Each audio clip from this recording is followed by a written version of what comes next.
Imagine yourself in a remote village far from the hustle and bustle of modern cities where time seems to have stood still and an eerie silence fills the air. This is the setting of our story today, a story that will send chills down your spine and make you question what is real and what is an illusion. Welcome to the Cursed Village. एक दिन शहजाद नाम का एक journalist जो एक बड़े शहर से था, एक छोटे से गांव के राज को अनकवर करने का फैसला करता है। उस गांव का नाम था काला गांव और वहाँ कुछ अजीब चीज़ें हो रही थीं। लोग गुम हो रहे थे और जो वापस आते थे उनकी लाशें मिलती थीं और उनके जिस्म पर अजीब से निशान होते थे। ये निशान किसी पुराने श्राप के होने की तरफ इशारा करते थे। शहजाद ने सोचा कुछ तो है यहाँ जो किसी ने नहीं देखा। अगर मैं इसको सॉल्व करूँ तो मेरे करियर का बूम हो जाएगा। जब शहजाद गांव पहुंचा, उसको पता चला कि लोग कितने डरे हुए थे। गांव के बाजार में एक अजीब सी खामोशी थी। लोग उससे बचने की कोशिश कर रहे थे। कोई बात नहीं करना चाहता था, लेकिन एक बुढ़ी औरत अम्मा जमीला ने उसे बोला, बेटा यहाँ नहीं आना था, ये जगह अब श्रापित है। एक पुरानी चुड़ैल क्या बददुआ है यहाँ। जो भी इस कर्ज के बारे में ज़्यादा जानने की कोशिश करता है उसका अंजाम बहुत बुरा होता है। शहजाद ने हंस के बोला, अम्मा मुझे चुड़ैल वगैरह पर यकीन नहीं है। मैं सच जानने आया हूँ और सच ही लेकर जाऊँगा। रात हो चुकी थी और शहजाद ने गांव के चौकीदार से एक कमरा ले लिया था। रात में उसने कुछ आवाज़ें सुनी, जैसे कोई ज़मीन के नीचे से चीख रहा हो। उसने अपने फ्लैशलाइट को उठाया और आवाज़ों की तरफ बढ़ गया। एक पुरानी हवेली के पास उसने देखा एक छोटा सा पेड़ और कुछ आदमी कुछ दफन कर रहे थे। शहजाद को लगा ये कोई विचक्राफ्ट का रिचुअल हो रहा है, लेकिन उसने थोड़ी दूर से देखा कि वो लोग एक लाश दफन कर रहे थे। उसको समझ आया कि यहाँ कुछ बहुत ही गड़बड़ चल रही है। शहजाद ने कुछ तस्वीरें ली और वापस अपने कमरे की तरफ दौड़ गया। सुबह होती है और शहजाद गांव के सरपंच से मिलने जाता है। सरपंच उससे मिलके कहता है, बेटा हम सब परेशान हैं। ये श्राप पुराने ज़माने से है, जब एक चुड़ैल को गांव से निकाल दिया गया था और उसने श्राप दिया था कि यहाँ कोई भी चैन से नहीं जी पाएगा। लेकिन शहजाद को यकीन नहीं होता।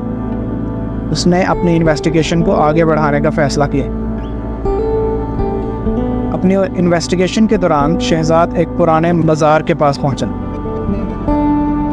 जहां उससे एक औरत मिलती है। उसका नाम शबनम था और वो शहजाद को एक पुरानी कहानी सुनाती है। शबनम बताती है बहुत सालों पहले एक चुड़ैल थी जो इस गांव में रहती थी। लोग कहते हैं कि उसने एक दिन गांव के बड़े ज़मींदार के बेटे को अपने जादू में फंसा लिया था। ज़मींदार ने उसे बहुत मारा पीटा और उसको मार दिया। उसके मरने से पहले उसने श्राप दिया था कि कोई भी यहाँ खुशी से नहीं रहेगा। तब से लोग गुम होने लगे हैं और उनके जिस्म पर अजीब से निशान मिलते हैं।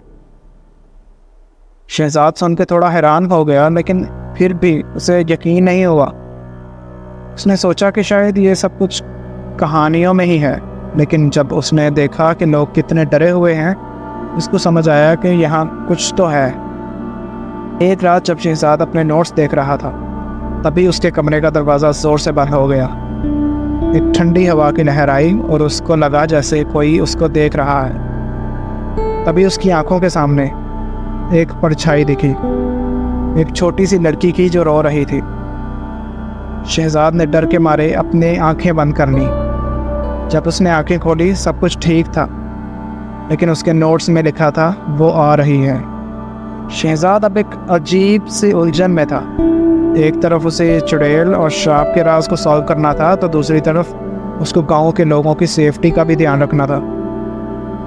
एक रात उसको पता चला कि कुछ लोग गांव के पास एक पहाड़ के पीछे जाते हैं, कुछ बारीक और सोने की बातें करते हुए।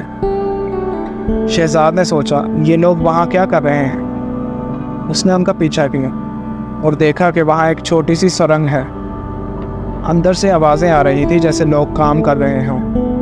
जब शहजाद ने धीरे से अंदर झांक कर देखा तो उसका मुंह खुल गया।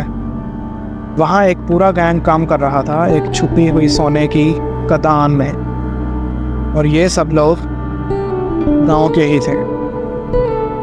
शहजाद को तब समझ आया कि ये कोई शराब नहीं था बल्कि एक बहुत बड़ा धोखा था। ये गैंग और गांव के कुछ लोग मिलकर लोगों को डरा रहे थे और उन लोगों को किडनैप करते थे जो इसके करीब पहुंच जाते। ये सब कुछ एक करप्ट सरपंच के अंडर था जो इस सब को प्रोटेक्ट कर रहा था। गांव के लोग भी इस डर के तले जी रहे थे, लेकिन तभी शहजाद को पीछे से कोई ज़ोर से पकड़ लेता है। वो गैंग के लोग थे, उन्होंने उसको पकड़ लिया था, लेकिन शहजाद ने अपनी मदद के लिए पहले ही प्लान बना रखा था। शहजाद ने अपने दोस्तों को पहले ही बता दिया था कि अगर वो वापस नहीं आया तो वो पुलिस को इन्फॉर्म करें। बिल्कुल वैसे ही हुआ। 1 घंटे के अंदर पुलिस वहाँ आई और गैंग को पकड़ लिया। शहजाद ने सबको समझाया कि ये कोई शराब नहीं था, ये सब एक सफ़ेद झूठ था जो एक सरपंच और उसके साथियों ने लोगों को डराने के लिए बनाया था। गांव के लोग बहुत खुश हुए और शहजाद का शुक्रिया किया, लेकिन शहजाद को अपनी लाइफ की सबसे बड़ी कहानी मिल गई थी। शहजाद वापस शहर लौट आता है, लेकिन ये कहानी उसके साथ चली आती है। उसको आज भी वो हवेली, वो लड़की और वो लोग याद आते हैं, लेकिन उसको पता था कि कभी कभी असली डर इंसानों के अंदर ही होता है। और दोस्तों, अगर आप भी कभी किसी पुरानी कहानी या श्राप के बारे में सुनो तो सोच समझ कर यकीन करो। क्या पता उस कहानी के पीछे भी कोई ऐसा राज छुपा हो जो दुनिया को पता ना हो। सोचो ज़रा। ये थी आज की कहानी और उम्मीद करता हूँ कि आपको पसंद आई होगी। अगर पसंद आई हो तो लाइक, शेयर और सब्सक्राइब करें।